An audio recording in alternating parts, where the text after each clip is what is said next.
Welcome back to the Britannia Coin Company. We're a coin dealer based in Royal Wootton Bassett in the UK. Today we're going to be looking at the UK decimal system coinage.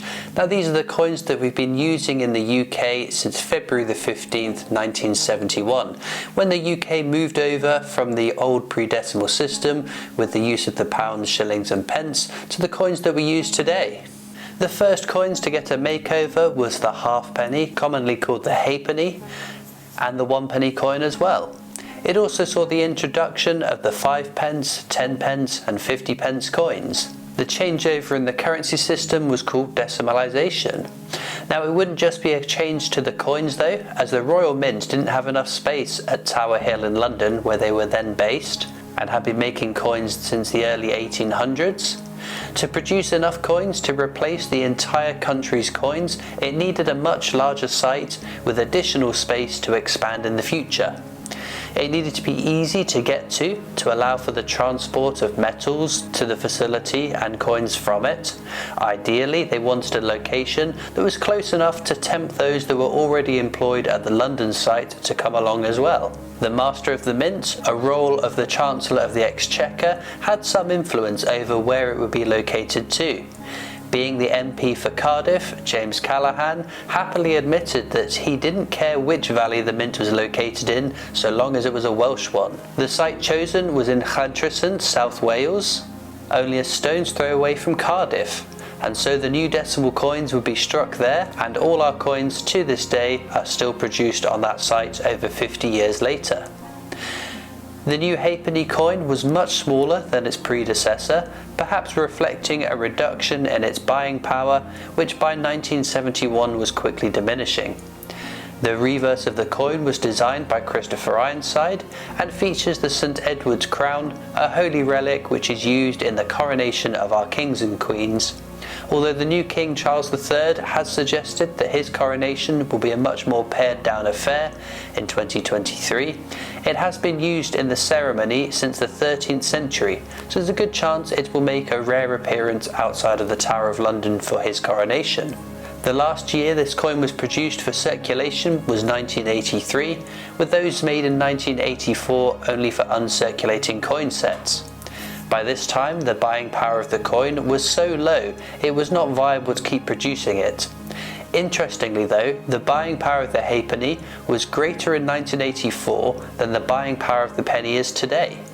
This wasn't always going to be the smallest denomination though in our new decimal currency, as a quarter penny, which was going to be made out of aluminium, was proposed, but it didn't go ahead. The penny was also significantly reduced in size. Once again, the design was by Christopher Ironside. It features a crowned portcullis, which is an adaptation of one of the badges of King Henry VII, and has become the emblem of both Houses of Parliament. The coin would change again in 1992 with the increase in the cost of the metal to strike the coin in bronze. So from then on, the coin is copper-plated steel. This means the more recent ones are magnetic. In 2008, the reverses or tail side of the coin on the definitive or non-commemorative coins was changed, and to this day features a portion of Matthew Dent's shield of arms design. The 2 pence coin was new to our circulating change. The denomination hadn't been minted for circulation since the early 1800s, when it was decided that the coin was getting too small and impractical for use. The denomination had historically been called a half-groat, where a groat was a coin worth 4 pence. The coin now is commonly referred to as tuppence, a term which has its own roots back to the mid-15th century. The coin again was first issued with the design by Christopher Ironside and features the badge of the Prince of Wales with a plume of 3 ostrich feathers within a crown. Just like the penny, this coin was struck in bronze until 1992, when it began to be produced as a copper-plated steel coin. The 2008 redesign of the definitive coins saw the 2 pence coin also redesigned into Matthew Dent's shield of arms. The 5 pence coin replaced the shilling, remaining the same size as its predecessor.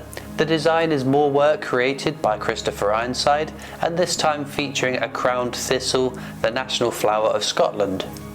In 1990, the coin was resized to the smaller version which we use today. From 2008, it was also included into the definitive design, being the central part of the shield of arms depiction. There was another change in 2011, when previously the coin had been made of copper and nickel. The metal costs were increasing and there wasn't much option to reduce its size any further. So from that point onwards, the coin has been made of nickel-plated steel to keep the production of the coin viable. The 10 pence coin replaced the florin or 2 shilling coin, again minted to the same specifications as the older coin. Christopher Ironside this time designed a crowned lion, the national animal of England, on the reverse of the coin. A smaller version of the coin was introduced in 1992, again the size of coin that we still use to this day. 2008's change in the definitive design placed the 10 pence coin in the top left portion of the jigsaw which creates the Royal of Arms design. Much like the 5 pence, to keep the coin as a viable option, the metal composition was altered from a copper and nickel coin to becoming another nickel-plated steel coin, much like the 5 pence coin, with this beginning on the 10 pence from 2012. The 10 pence denomination also hosted the A to Z of quintessentially British themes in 2018 and then again in 2019. With 26 designs, these are really sought after coins, with the 2019s being so low minted that they are some of the rarest individual coins that you can find in circulation. The 50 pence coin replaced the 10 shilling note. It was a revolutionary design at the time, being the first 7-sided coin in the world. The shape was selected to make it easier for the population to differentiate that coin from the new 5 and 10 pence coins. This was Christopher Ironside's final design for the new definitive decimal currency and features an image of Britannia, the personification of Britain. From 1997, the coin followed the 5 and 10 pence coins in being shrunk down to the size that we'd use today, although unlike its counterparts, the coin is still made of copper and nickel. 2008 saw the change in the definitive design, placing the coin in the bottom part of the shield of arms. The 50p is one of the more popular coins for coin collectors as well, with over 100 commemorative designs struck on the coin over the last 50 years, although more recently many of the designs haven't been intended to go into circulation, instead available for collectors to purchase. The Kew Gardens 50p, which was minted in 2009, is the rarest 50 pence coin in circulation, and can fetch an impressive price of up to £200. There are other valuable variant designs, specifically within the Olympic Games 50p collection, which if you want to know more about, then do check out our previous video on the topic, including one 50p that's worth £2,500. Now wouldn't that be an amazing coin to come across? In 1982, the 20 pence coin was introduced into our circulation. The coin again is a 7-sided coin, which helps it stand out from the other coins in our change. The first definitive design on this coin was created by William Gardner, with a crowned Tudor rose featuring on the coin. In 2008, the definitive 20 pence coin became another part of the shield of arms design. Being a newer addition to circulation, the coin hasn't been altered in its size or composition so far. In 2008 though, there was a mishap at the Royal Mint, with the die, which is used to create the design on coins. The obverse of the previous William Gardner design was struck with the new definitive design by Matthew Dent. On the previous issue by William Gardner, the date had featured on the reverse of the coin, and on the new design by Matthew Dent, the date would be on the obverse, which means the combination of these two dies led to a run of 20p coins that were undated. Again, these are desirable coins for collectors and regularly sell for around £70.